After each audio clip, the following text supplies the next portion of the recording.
नमस्कार दोस्तों। दोस्तों, अहंकार व्यक्ति को बड़ा नहीं बल्कि छोटा बनाता है। उसी पर आधारित एक छोटी सी हिंदी कहानी। एक नगर में एक जुलाहा रहता था।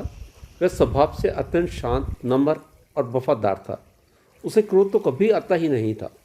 एक बार कुछ लड़कों को शरारत सूझी। वे सब उस जुलाहे के पास ये सोचकर पहुँचे कि देखें इसे गुस्सा कैसे नहीं आता। उनमें से एक लड़का धनवान माता पिता का पुत्र था। वहां पहुंचकर वह बोला, ये साड़ी कितने की दोगे? जुलाहे ने कहा, 10 रुपये की। तब लड़के ने उसे चढ़ाने के उद्देश्य से साड़ी के 2 टुकड़े कर दिए और एक टुकड़ा हाथ में लेकर बोला, मुझे पूरी साड़ी नहीं चाहिए, आधी चाहिए। इसका क्या दाम लोगे? जुलाहे ने बड़ी शांति से कहा, 5 रुपये। लड़के ने उस टुकड़े के भी 2 भाग किए और दाम पूछा। दोस्तों, जुल्हा अब भी शांत था। उसने बताया, 2.5 रुपये। लड़का इसी प्रकार साड़ी के टुकड़े टुकड़े करता गया। अंत में बोला, अब मुझे ये साड़ी नहीं चाहिए, ये सब टुकड़े मेरे किस काम के? दोस्तों, जुलाहे ने फिर से शांत भाव से कहा, बेटे अब ये टुकड़े तुम्हारे ही का किसी के भी काम के नहीं रहे। इतना सुनकर लड़के को शर्म आई और कहने लगा, मैंने आपका नुकसान किया है, मैं आपकी साड़ी का दाम देने को तैयार हूँ। इतना सुनकर संत जुलाहे ने कहा, जब आपने साड़ी ली ही नहीं तब मैं आपसे पैसे कैसे ले सकता हूँ? दोस्तों, इतना सुनकर लड़के का अभिमान जाग गया और कहने लगा, देखो मैं बहुत अमीर आदमी हूँ, तुम गरीब हो।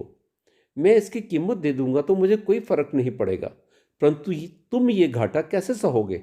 और नुकसान तो मैंने किया है, तो घाटा भी मुझे ही पूरा करना चाहिए। दोस्तों, इतना सुनकर संत जुलाहा मुस्कुराया और कहने लगा, तुम ये घाटा पूरा नहीं कर सकते।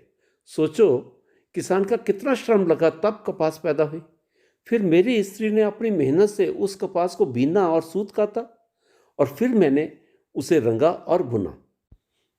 इतनी मेहनत तभी सफल हो पाती जब इसे कोई पहनता, इससे लाभ उठाता, इसका उपयोग करता। पर तुमने इसके टुकड़े टुकड़े कर डाले। रुपये से ये घाटा कैसे पूरा होगा? जुलाहे की आवाज में आक्रोश के स्थान पर अत्यंत दया और सौम्यता थी। दोस्तों, इतना सुनकर लड़का शर्म से पानी पानी हो गया। उसकी आंखें भर आईं। वह संत के पैरों में गिर गया। जुलाहे ने बड़े प्यार से उसे उठाकर उसकी पीठ पर हाथ फिराते हुए कहा, बेटा यदि मैं तुम्हारे पैसे ले लेता तो उससे मेरा काम तो चल जाता, पर तुम्हारी जिंदगी का वही हाल होता जो उस साड़ी का हुआ। कोई भी उससे लाभ नहीं होता। साड़ी तो एक गई, मैं दूसरी बना लूंगा, परंतु तुम्हारी जिंदगी एक बार अहंकार से नष्ट हो गई तो दूसरी बार कहाँ से लाओगे तुम? तुम्हारा पश्चाताप ही मेरे लिए बहुत कीमती है। दोस्तों, संत की ऊंची सोच समझ ने लड़के का जीवन बदल दिया। दोस्तों, आपको मालूम है वो संत कौन थे? वो थे संत कबीर।